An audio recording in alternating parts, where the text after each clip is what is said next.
একদিকে চাকরিহারা শিক্ষক শিক্ষাকর্মীরা আজ এসএসসি ভবন অভিযানে ডাক দিয়েছেন। এই কর্মসূচির দিনই তাদের সঙ্গে বৈঠকে বসবেন শিক্ষামন্ত্রী ব্রাত্য বসু, সঙ্গে থাকবেন এসএসসি চেয়ারম্যানও। তবে এ নিয়ে প্রশ্ন তুলেছেন অনশনে বসা চাকরিহারারা। তারা বলছেন তারা নেই, কাদের নিয়ে বৈঠক করবেন শিক্ষামন্ত্রী এসএসসির চেয়ারম্যান? আমাদের চাকরিটা বাঁচাতে হবে, এইটুকুই বক্তব্য। যোগ্যদের তালিকা প্রকাশ, মিরর ইমেজ প্রকাশ করে আমাদের তালিকা বাঁচাতে হবে। আর আজকের যে মিটিংয়ের কথা বলছেন মাননীয় শিক্ষামন্ত্রীর সঙ্গে, সেই মিটিংয়ে আমাদের ডাকা হয়নি। তারা কাদের সাথে মিটিং করছে? যোগ্যদের সাথে। এই প্যানেলের যারা যোগ্য শিক্ষিকা এবং শিক্ষাকর্মী রয়েছে তাদের কাছে প্রশ্ন, মাননীয় শিক্ষামন্ত্রী কাদের সাথে মিটিং করছেন? আমাদের চাকরি বাঁচাতে হবে। মুখ্যমন্ত্রী স্কুল সার্ভিস কমিশনের চেয়ারম্যান কিভাবে বাঁচাবেন আমরা জানি না। তাদের কাছে মিরর ইমেজ আছে, তাদের কাছে যোগ্যদের তালিকা দেবেন। তাহলে এতদিন কেন দেননি? তাহলে অতি দ্রুত সেই তালিকা প্রস্তুত করে আমাদের চাকরি বাঁচানো হোক, রায় রিভিউ করা হোক। যা করার মুখ্যমন্ত্রী মমতা বন্দ্যোপাধ্যায় করবেন, ব্রাত্য বসু কি করবেন? বৈঠক নিয়ে কটাক্ষ দিলীপ ঘোষের। ব্রাত্য বসু কি করতে পারবেন? মুখ্যমন্ত্রী মিথ্যা কথা বলে চালিয়ে দিলেন প্রতিশ্রুতি দিয়ে। ব্রাত্য বসুর করার কিছু নেই, কেন ব্রাত্য বসুর কাছে যাওয়ার কোনো দরকার নেই।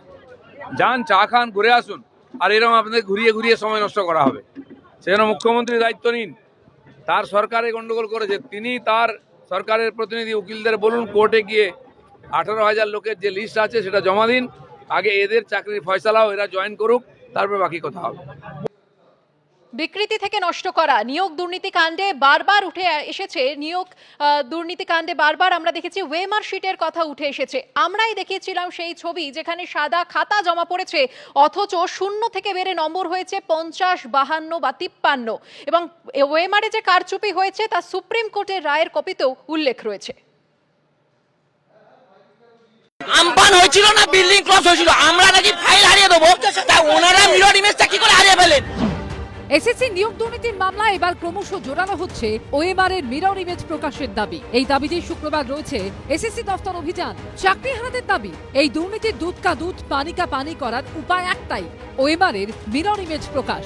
কারণ তাতেই জানা যাবে কে যোগ্য কে অযোগ্য। সমস্ত ওএমআর গুলো যেন প্রকাশ করা হয়, সবার সামনে সত্যটা পরিষ্কার হওয়া দরকার। এই দুর্নীতিতে সব থেকে বড় কারচুপি হয়েছিল যেখানে, তা হলো ওএমআর। শুরু থেকে বারবার সেই ছবি তুলে ধরেছিল এবিপি আনন্দ। সেই সাদা খাতা অর্থাৎ ফাঁকা ওএমআর এসেছিল এবিপি আনন্দর হাতেও, যেখানে একটিও প্রশ্নের উত্তর দেওয়া হয়নি।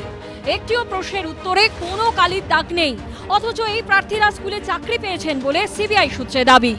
নিয়োগ দুর্নীতির তদন্তে গাজিয়াবাদে গিয়েছিল সিবিআই। নবম, দশম, একাদশ, দ্বাদশ, গ্রুপ সি এবং গ্রুপ ডি ওএমআর শিট তৈরি ও মূল্যায়নের দায়িত্বপ্রাপ্ত সংস্থার অফিসে হানা দিয়ে হার্ড ডিস্ক ও আসল ওএমআর শিট বাজেয়াপ্ত করেন গোয়েন্দারা। অন্যান্য নথির সঙ্গে সেই ওএমআর শিট হাইকোর্টে জমা দেওয়া হয়। আর তাতেই উঠে আসে চোখ কপালে তোলার মতো তথ্য। এবিপি আনন্দর হাতে আসা এরকম একাধিক ওএমআর শিটে দেখা যায় একের পর এক প্রশ্নের উত্তরের জায়গা ফাঁকা। উত্তর দেওয়া তো দূরের কথা, কোথাও কোনো দাগও নেই। অথচ মারাত্মক বিষয় হলো, আদালতে পেশ করা সিবিআই এর রিপোর্টে দাবি করা হয়েছিল স্কুল সার্ভিস কমিশনের সার্ভারে এদেরই কারোর প্রাপ্ত নম্বর 50, কারোর 52, কারোর 53, মানে খাতা ফাঁকাই রয়ে গেছে। কিন্তু গাজিয়াবাদ থেকে কলকাতা আসতে আসতে নম্বর 0 থেকে 50 ছাড়িয়ে গেছে। কিন্তু চাকরি প্রার্থীদের দাবি মতো ওএমআরের মিরর ইমেজ কি প্রকাশ করতে পারবে এসএসসি? মুখ্যমন্ত্রী যা বলেছেন সেই অনুযায়ী সর্বতোভাবে আমরা বঞ্চিত এবং যোগ্য যারা আছেন তাদের পাশে আমরা সর্বতোভাবে থাকবো। কালকে তো মুখ্যমন্ত্রী বলেছে অটোনমাস বডি, তাই এসএসসি কে যা ডাইরেকশন হয়েছে সুপ্রিম কোর্টের, এসএসসির চেয়ারম্যান এবং সচিব দে আর লায়েবল। তারা কথা বলুক, মমতা ব্যানার্জি মুখটা সেলাই করে রাখুন। সুপ্রিম কোর্টের বৃহস্পতিবারের রায়েও ওএমআর এর প্রসঙ্গ রয়েছে। রায়ের 35 নম্বর পয়েন্টে উল্লেখ করা হয়েছে 2024-এর 5ই ফেব্রুয়ারি সিবিআই এর দেওয়া রিপোর্টে বলা হয় ওএমআর শিটের মূল্যায়ন এবং এসএসসির রেকর্ড করা নম্বরের মধ্যে অমিল রয়েছে। এই অমিল, এই কারচুপির খেসারতি অযোগ্যদের সঙ্গে দিতে হলো হাজার হাজার যোগ্য প্রার্থীকেও। এবিপি আনন্দ।